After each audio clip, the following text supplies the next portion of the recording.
રવિવારે સાંજે 8 વાગે સુરતથી અયોધ્યા જવા નીકળેલી આસ્થા ટ્રેન પર નંદુરબાર નજીક રાત્રે 10:45 વાગ્યે અસામાજિક તત્વોએ પથ્થરમારો કર્યો હતો। આ ટ્રેનમાં કુલ 1340 યાત્રીઓ સવાર હતા।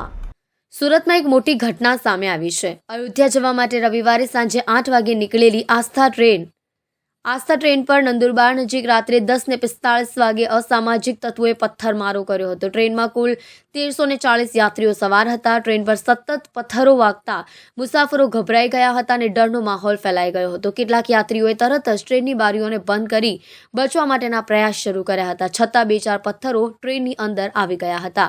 સુરતથી અયોધ્યા જવા માટે રવિવારે સાંજે 8 વાગે નીકળેલી આસ્થા ટ્રેન પર નંદુરબાર નજીક રાત્રે 10:45 કલાકે અસામાજિક તત્વોએ પથ્થરમારો કર્યો હતો। આ ટ્રેનમાં કુલ 1340 યાત્રીઓ સવાર હતા।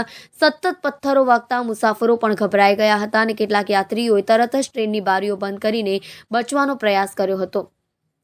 સુરતથી અયોધ્યા જતી આસ્થા ટ્રેન પર પથ્થરમારો થયો હતો। ઘટનામાં કોઈ મુસાફરને ઈજા થઈ ન હતી।